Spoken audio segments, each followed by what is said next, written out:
Hi everybody. So today we're going to start our conversation about polynomials, which is the big topic of our next chapter. And what we're going to do is start with some vocabulary words. So that way when we're talking about things in class, we are all on the same page about what this terminology means. So let's start with what exactly is a polynomial. A polynomial is any expression that is made up of terms. An example of a polynomial would be like 6x squared plus 3x plus 7. And the reason we would call this a polynomial is that there are a bunch of different terms separated by pluses and minuses. Now, a polynomial can have many different varieties. For example, a monomial, the prefix mono means one. So a monomial has one term. For example, just the number 3 would be a monomial. It's a type of polynomial that has only one term. Or just a 3x would be a monomial. It's a type of polynomial that has just one term.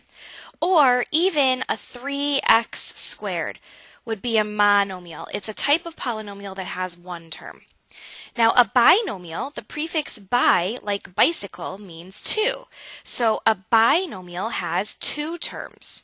An example of a binomial would be 3x squared minus 7. In this binomial, there would be two different terms. And a trinomial, the prefix tri means three, like a tricycle, would have three terms. So, for example, 3x squared minus 7x plus 8 would be a trinomial because there are three terms. Now, when we write a polynomial, we always want to start with the term with the highest power and work our way down. We call this descending order. Think about descending as being going downwards, like when you descend the stairs. So if you look at this, we've got a polynomial here with four different terms. What we're going to do is just rearrange the terms. We're not changing them, we're just putting them in a different order so that the highest exponent, the highest power, goes first. Now, of all of the exponents in this polynomial, the 3 over here by the negative 3x cubed is the biggest exponent. So that term would go first, negative 3x cubed.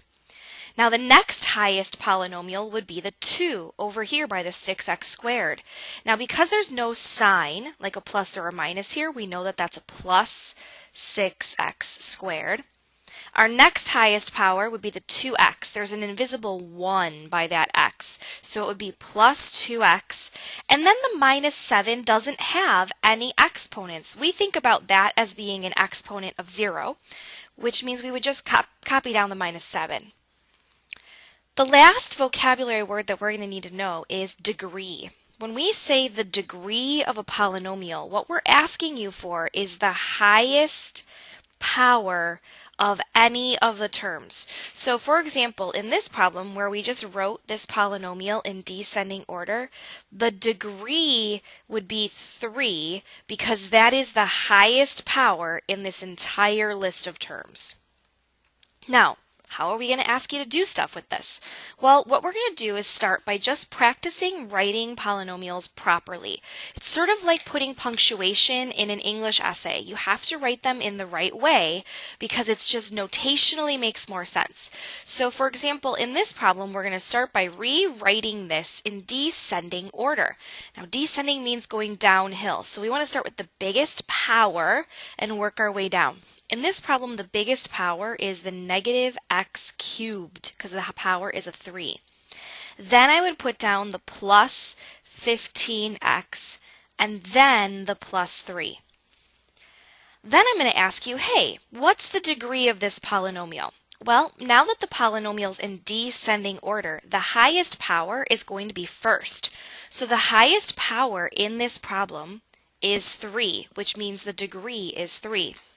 And then the last thing is to classify it by its number of terms. Now that literally means count how many terms you see. I see 1 term, 2 terms, 3 terms, and then tell me that that is a trinomial. Because tri is a prefix that means 3. Let's do one more example. So descending order, meaning starting with the highest power. Well, the highest power here in this problem would be the fourth power. So I would write negative 4b to the fourth first. Then I would write plus 3b cubed, and then I would write plus b squared. Now, degree means what is the highest power. So the highest power here, which is now the first power, is 4. And classify by its number of terms. Well, once again, I see 3 terms here. So again, I would classify this as a trinomial. If there were only 2 terms, I would make it a binomial, or if there were only 1 term, I would make it a monomial. All right, that is the end of our vocabulary for this unit. Thank you guys so much for watching and have a great afternoon. We will practice some of this stuff in class tomorrow.